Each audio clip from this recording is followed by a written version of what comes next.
আমাদের অনেক ভাইরা আছি সারা বছর নামাজের ব্যাপারে গাফিলতি উদাসীনতা করলেও রমজানে কোনো গাফিলতি করি নাই। আলহামদুলিল্লাহ রমজান মাসটা পুরো মাস নামাজ পড়ার চেষ্টা করছি। অনেকে আছেন না, কিন্তু রমজানের পরে এখন আর নিয়মিত পারতেছেন না। ভাই আর কিছু না পারেন, বেশি কিছু না পারেন, রমজানে যে 5 ওয়াক্ত নামাজের অভ্যাস করছেন ওই অভ্যাসটা ধরে রাখেন।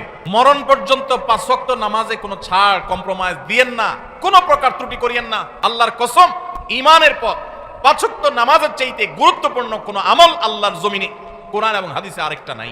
নামাজের চাইতে গুরুত্বপূর্ণ কোনো আমল আছে? কিন্তু দুঃখের বিষয়, আমরা অনেক মুসলমান আছি বাংলাদেশে, আমরা নামাজ ঠিক মতো পড়ি না।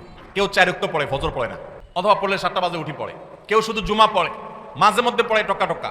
এরপর তিনি আবার নিজেকে খাঁটি মুসলমান দাবি করেন।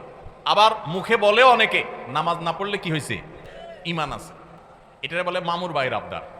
নামাজ পড়বেন না, আবার বলবেন ঈমান সব ঠিকঠাক আছে। এটা হলো মামুর ভাইয়ের আবদারের মতো, মানে বোগাস আবদার, ভিত্তিহীন আবদার।